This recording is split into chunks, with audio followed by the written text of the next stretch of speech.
So I'm gonna say in 2016, I had ended, not by choice, a relationship that wasn't healthy anyway, but caused just a lot of uneasy feelings that I later learned were triggers to abandonment.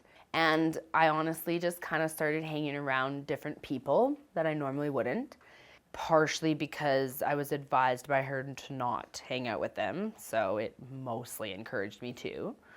I suffer a little bit from ODD, so I do things people tell me not to sometimes, or want to, fight that urge to say when someone says, don't do something, I'm just like, why? Like, now I want to. Anyway, I started hanging out with the wrong kind of people, and I truly believe that when you're not healed from certain traumas, you can only say no to negative things so many times. And I surrounded myself by these negative things too many times, and eventually I didn't say no, and I started using drugs. And I very, very quickly went on a decline. And I lost my job, and like my hydro got cut off, my car got repossessed. And then the person that I was living with a male partner at the time, and we decided, I said I don't want to be broke anymore. So I minimized my using. I wouldn't say that I stopped. And I started selling instead because I had to make money. I had nothing else. Like, my car was gone, my hydro had been cut off.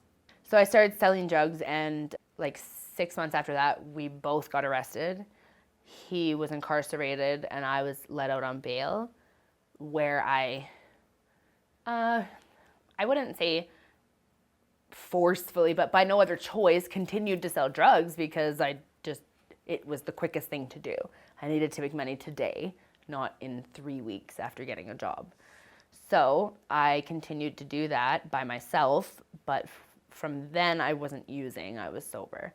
And then I did that for all of 2017 until August, and then I got arrested on my own.